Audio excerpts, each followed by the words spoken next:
There are a lot of different ways of communicating. You already know how to write an email, presumably a memo. When you're giving a presentation, you may look at the option of giving a PowerPoint presentation. Now, there's nothing inherently wrong with using PowerPoint. You've heard a lot of people talk about death by PowerPoint, how they hate PowerPoint, how it's so awful and boring. Well, a lot of PowerPoint is, but it doesn't have to be. PowerPoint is just a medium. It's like television. If all you ever watch is the test pattern on channel 2000 or what's being served for lunch at the local schools and you don't have any kids in the local school, well, that channel, that TV is going to be boring and awful. But if you love watching Olympic ice skating or downhill racing and you can't be at the Olympics, television's great then. So it all depends on what you put on the screen. It's exactly the same with PowerPoint. Now, I want to give you some principles that I think will really help you with your communication skills and frankly save you a lot of time. So many people go through all these lessons of learning how to put on builds in PowerPoint slides, inserting bullet points and changing all the graphic size. I would submit to you there's no evidence that any of that stuff actually enhances communication. Now, in my own practice of working with people one-on-one and live in person in groups all over the world, here's what I found when I actually test real audiences everywhere.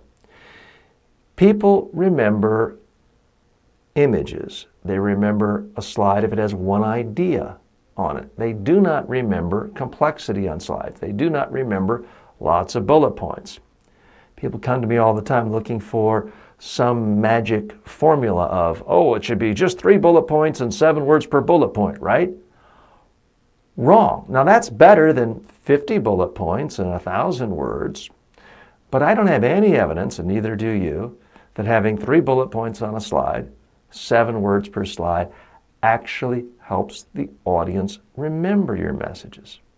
The only thing I find that works is an image, a picture, a graph if it's really simplified, a chart if it only has one relationship between 2 variables, but the best thing is a picture or some type of a drawing that makes your idea come alive. The whole point of a PowerPoint slide is that it takes some idea that you're talking about and makes it more understandable than you just saying it, and it makes it more memorable than you just saying it. If it doesn't do both of those things, throw it in the garbage can. Or you can give it as a handout, email to people, have a PDF, put it on your webpage, but don't stand up and show it to people. Oh, but TJ, if I don't have all my bullet points there, how will I know what to say? As we talked about right in the beginning of this course, use a piece of paper for your outline. Do not use your PowerPoint as your notes, your outline, as the poor man's, poor woman's teleprompter.